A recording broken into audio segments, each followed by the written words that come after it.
Welcome to కైటివ్ media. Jubilee Hills BRS sitting స్థానాన్ని కైవసం చేసుకున్న రేవంత్ సర్కార్ సరికొత్త జోష్తో కొనసాగుతుంది. ఈ నేపథ్యంలోనే సర్పంచ్ ఎన్నికలు అదిగో ఇదిగో అంటూ వార్తలు చక్కర్లు చేస్తున్న వేళ దీనిపై కాంగ్రెస్ సర్కార్ ఓ క్లారిటీ ఇచ్చింది.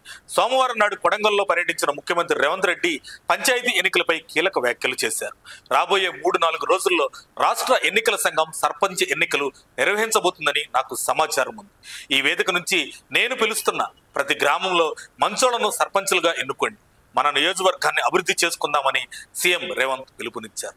గ్రామం ఏదైనా కానీ అభివృద్ధిని అడ్డుకునే వారిని సర్పంచులుగా ఎన్నుకోవద్దని సీఎం రేవంత్ చెప్పుకొచ్చారు.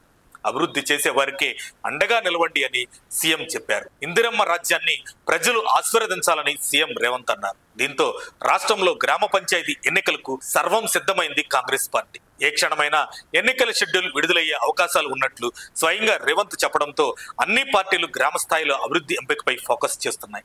ఇప్పటికే రిజర్వేషన్ల ప్రక్రియ పూర్తయింది. జిల్లాల వారీగా గెజిట్ ను కలెక్టర్లు ప్రచురించారు. ఆ వివరాలు పంచాయతీరాజ్ శాఖకు అందాయి. రాష్ట్ర ఎన్నికల సంఘానికి రిజర్వేషన్ వివరాలతో కూడిన గెజిట్ ప్రతులు చేరాయి. డిసెంబర్లో 3 విడతల్లో ఈ ఎన్నికలను నిర్వహించేలా రాష్ట్ర ఎన్నికల సంఘం ఏర్పాట్లు చేస్తుంది. మరోవైపు ఎలక్షన్ కోడ్ అమల్లోకి రాకముందే చీరల పంపిణీతో పాటు వడ్డీ లేని రుణాలు అమలుపై రేవంత్ రెడ్డి సర్కార్ స్పీడ్ పెంచింది.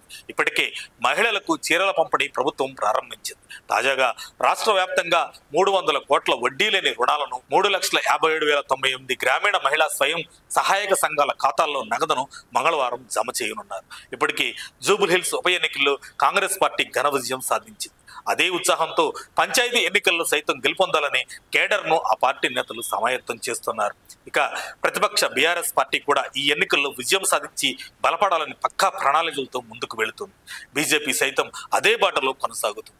నేడు సీఎం రేవంత్ రెడ్డి అధ్యక్షతన కేబినెట్ మీటింగ్ జరగనుంది. ఈ సమావేశంలో గ్రామీణ ప్రాంతాల అభివృద్ధికి పలు కీలక నిర్ణయాలు తీసుకునే అవకాశం ఉందని తెలుస్తోంది.